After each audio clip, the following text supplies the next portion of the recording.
আন্দোলনকারী সকল সংগঠনকে ঐক্যবদ্ধ থেকে গণতন্ত্র পুনরুদ্ধারের পথে ধাবিত হতে হবে। এই ডাকসু ৭৩ সালে শেখ মুজিবের আমলে ঢাকা বিশ্ববিদ্যালয়ে ডাকসু নির্বাচন হয়েছিল। ব্যালট বাক্স ছিনতাই করে ছাত্রলীগ জিততে চেয়েছিল। স্বনির্ভর বাংলাদেশের স্বপ্ন দেখেছিলেন, খালেদা জিয়া স্বপ্ন দেখেছিলেন, তারেক রহমানও সেই স্বপ্ন দেখেছিলেন। তাকে ষড়যন্ত্রমূলকভাবে নির্বাসনে রেখেছে।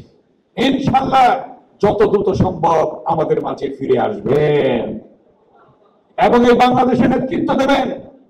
সেজন্য আজকে আন্দোলনকারী সকল সংগঠনকে ঐক্যবদ্ধ থেকে গণতন্ত্র পুনরুদ্ধারের পথে ধাবিত হতে হবে, ঐক্যবদ্ধ থাকতে হবে। এবং জাতীয়তাবাদী ছাত্রদল আজকে যেটা শুরু করেছে, যেটা জিয়াউর রহমান শুরু করেছিল, ছাত্রদলের ডাকসু ক্ষমতায় থাকা অবস্থায় ডাকসু নির্বাচন হয়েছিল। 4টি পদ পেয়েছিলাম আমরা ডাকসুতে 1979 সালে। সেই ডাকসু ছাত্ররা বলেছিল আমরা পূর্ণ প্যানেলে নিয়ে নেব। কিভাবে নেব? এই ডাকসু ৭৩ সালে শেখ মুজিবের আমলে ঢাকা বিশ্ববিদ্যালয়ে ডাকসু নির্বাচন হয়েছিল। ব্যালট বাক্স ছিনতাই করে ছাত্রলীগ জিততে চেয়েছিল। ওই হেলমেট বাহিনী ৭৩ সালে ব্যালট বাক্স ছিনতাই ইতিহাস ওই ছাত্রলীগের আছে।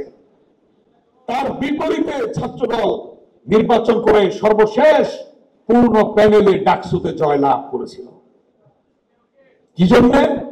ওই জিয়াউর রহমানের মেধা, খালেদা জিয়ার মেধা, তারেক রহমানের নির্দেশনা, যে তোমাদের নেতৃত্বে ইনশাআল্লাহ এই ছাত্রদল যেটা তোমরা শুরু করেছ এটা চলতেই থাকবে এবং বাংলাদেশের সর্ববৃহৎ ছাত্র সংগঠন হিসেবে অতীতেও ছিল, এখনো আছে, ভবিষ্যতেও থাকবে ইনশাআল্লাহ।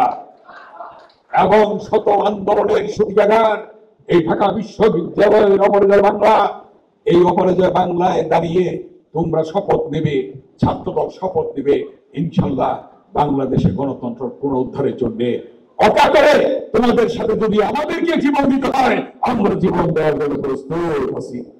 আল্লাহ দিনকে রাত, রাতকে দিন, বাদশাকে ফকির, ফকিরকে বাদশাহ।